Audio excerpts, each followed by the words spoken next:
Pertanyaannya, gereja bersatu, gereja berdoa, doanya apa? Seperti Habakuk, ingin melihat kebangunan rohani. Nah, yang terjadi apa? Justru tidak sesuai dengan apa yang diinginkan. Apakah Tuhan tidak menjawab doa? That is the answer of prayer. Kadang-kadang jawaban doa tidak sesuai dengan apa yang kita harapkan. Tetapi itu adalah jawaban. Nah, satu hal yang kita mesti mengerti, jawaban doa dari Tuhan itulah yang terbaik. Ya. Nah, setelah itu gereja kemudian terus berkembang. KKR dilakukan di mana-mana, saudara, dalam dan luar negeri, luar biasa. Gereja-gereja diberkati. Saya sendiri udah 300, Pak Niko sendiri udah 300 lebih kali itu KKR di mana-mana, keliling seluruh Indonesia. Bagaimana Tuhan memberkati, mencukupi kebutuhan, dan bagaimana mujizat Allah terjadi itu bertahun-tahun. Nah, saudara, di tengah-tengah gereja dipakai Tuhan seperti ini, ada banyak nabi-nabi Tuhan mulai bernubuat tentang kedatangan Tuhan yang sudah amat sangat dekat. Maka gereja-gereja yang menangkap pesan Tuhan ini mulai lagi berdoa untuk apa? Untuk digenapinya Matius 24 ayat yang ke-14. Injil kerajaan harus diberitakan ke seluruh dunia. Nah, kita ingat Tuhan Yesus pernah menyampaikan satu perumpamaan begini, bahwa waktu pesta pernikahan anak domba, dia kirim undangan-undangan. Orang yang pertama mendapatkan keistimewaan menolak dia dengan berbagai macam dalih, ya. Kemudian mereka datang sama Tuhan, katakan, oh itu ada yang alasan ini, alasan itu. Lalu Tuhan Yesus bilang apa? Sekarang kamu pergi ke jalan-jalan, bawa mereka orang-orang pincang, orang miskin dan sebagainya, orang-orang yang tadinya tidak dianggap, bawa. Lalu dalam perumpamaan itu orang-orangnya pergi, dan setelah mereka kembali, mereka bilang begini, kami sudah lakukan Tuhan, tetapi masih banyak tempat kosong. Dan Tuhan bilang begini, kalau begitu kamu pergi ke tempat-tempat pinggir jalan dan sebagainya. Sekarang dia bilang begini, paksa mereka, paksa. Yang terakhir dia bilang paksa.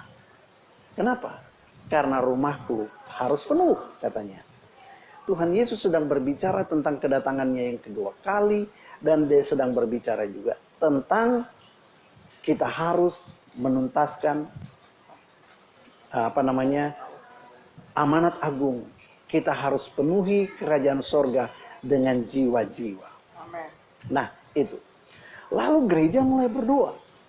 Dan saya ingat tahun yang lalu, itu khususnya di wadah kita ya, Pak Niko mulai berbicara kuat tentang penyelesaian amanat agung.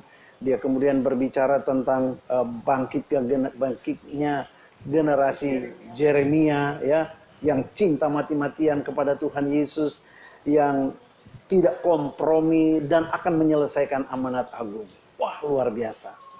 Nah, sebelum itu terjadi, Tuhan memberikan kepada kita, pada dunia ini sebenarnya, memperlengkapi gerejanya dengan semangat Pentakosta yang ketiga. Kita masih ingat itu ya. Nah, dengan turunnya api Pentakosta yang ketiga, Tuhan bilang ini penting sekali sebagai spirit untuk menyelesaikan amanat agung. Dan kita semuanya diterima. Nah, itu sampai tahun 2019. Lalu begitu mengakhiri 2019, Tuhan bilang begini, masuk tahun 2020, kamu akan aku bawa masuk kepada dimensi yang baru, new dimension. Sampai situ masih ingat? Lalu kita berdoa, new dimension, new dimension. Nah, Tuhan mulai tuntun kita, khususnya di Rayon 10 ini, sejak September, Oktober, November, Desember. Saya masih ingat bulan Desember tanggal 25 saya khotbah tentang hadiah yang Tuhan berikan, yang dikemas dengan satu kemasan yang aneh. Masih ingat itu? Kemasannya jelek sekali. Dan banyak orang ketika melihat kemasannya ini kecewa. Tuhan seperti gini kah? Dan Tuhan bilang sama saya, 2020 aku akan berikan sesuatu yang luar biasa. Tetapi kemasannya jelek. Kita nggak tahu isinya apa, tapi kalau lihat kemasannya, nggak tertarik kita. Waktu saya sampaikan itu, saya masih nggak ngerti seperti apa. Akhir tahun, Tuhan kasih pesan lebih jauh lagi. Masuk bulan Januari, Tuhan bilang buka dengan puasa. Aneh. Tapi Tuhan cuma bilang begini, pokoknya new dimension. Nah, saya ingat, kemudian saya berangkat ke Israel, dan saya pulang, pesan Tuhan itu jelas, disampaikan kepada kita semuanya. Dan saya masih ingat khotbah saya di akhir Januari. Itu berbicara tentang meterai keempat. Masih ingat? Nah, bagaimana ketika meterai keempat itu dibuka? Meterai keempat, saya yakin belum dibuka, tetapi gejalanya ternyata kita masuk sekarang ini. Oke? Nah, dari situ saya mau masuk untuk mengajak kita melihat. Teman-teman, keluargaku semuanya, bahwa apa yang kita hadapi sekarang ini, Tuhan sudah kasih tahu sebelumnya. Sebab itu kita tidak perlu terkejut. Nah, sekarang saya mau kembali ke Habakuk. Nah, kalau di Habakuk ini, kemudian di ayat yang ke-12, itu Habakuk protes. Saya baca buat saudara, ayat 12, dia bilang, Tuhan, Engkau yang selama ini kami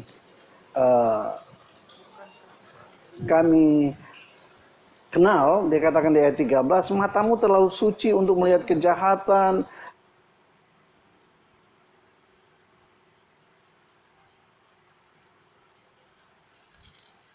Engkau tidak dapat memandang kelaliman dan sebagainya. Mengapa engkau memandangi orang-orang yang berbuat khianat itu?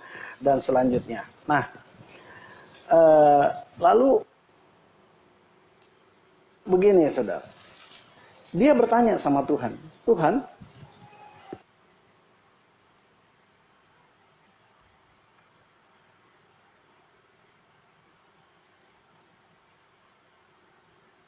kok kenapa? Kenapa ini semuanya terjadi? Pertanyaan yang kedua, Tuhan tidak jawab. Tuhan tidak jawab. Nah, yang jelas Tuhan sudah jawab pertanyaan yang pertama.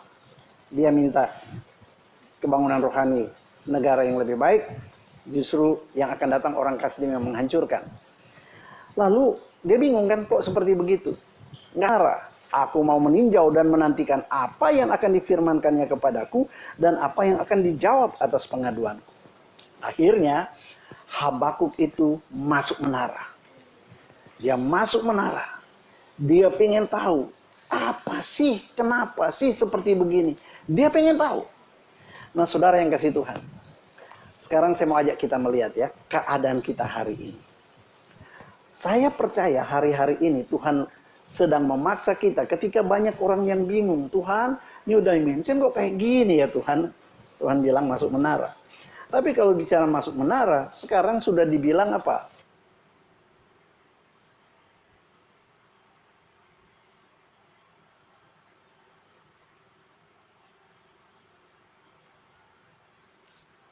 Nggak boleh.